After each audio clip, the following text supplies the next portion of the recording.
Manchester United are the touring force of English football again under Ole Gunnar Solskjaer. Manchester City put the pressure back on Liverpool as they comfortably eased past Arsenal 3-1 at the Etihad Stadium. Tottenham increased their title chances with a win over Newcastle, while the top four race continues to heat up as Chelsea and Manchester United both recorded victories. Here, AMITAI Winehouse assesses 10 things we learned from the latest round of the Premier League season. 1.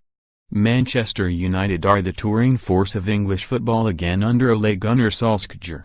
There was a time when, home or away, teams simply turned up expecting to be beaten by United.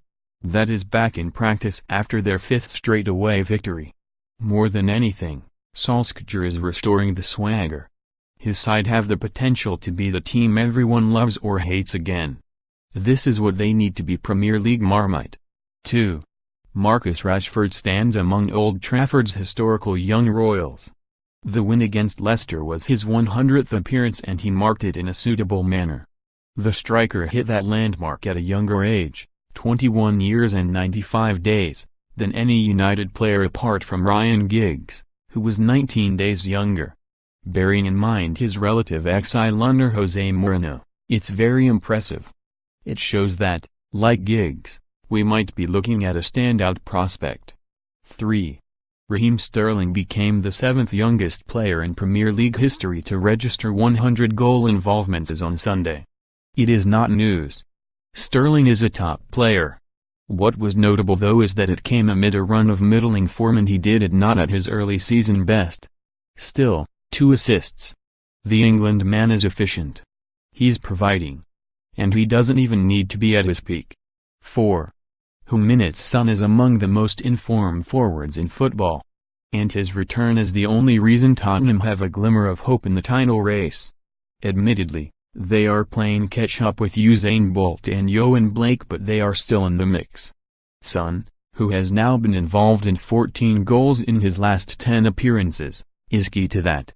Spurs may miss out, but Son will continue to enhance his reputation. With Harry Kane out, he's flown back from the Asia Cup and stepped up. 5. This is not yet peak Gonzalo Higuain. But if there's any man who gets sorry ball, it is him. His double against Huddersfield means he has now hit 38 goals in 37 league games under the Italian manager. And that level of understanding is exactly what Maurizio Sarri needs. Finally, having a striker of quality and one who knows his role instinctively will be a huge bonus in the push for the top 4. 6.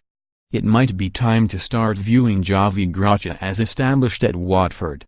Already the only manager to survive a summer at Vicarage Road in the Premier League, he has now taken charge of 39 league games, more than any other manager in the modern division. It was not a classic against Brighton, but it was significant for another reason: what it showed about the man in the dugout. 7. While it was Jeffrey Schlupp who rounded off Crystal Palace's win against Fulham, the result relied on the coolness of Luka Milivojevic. It is incredible that a player who rarely scores from anything but set pieces is so prolific in the grand scheme of Palace.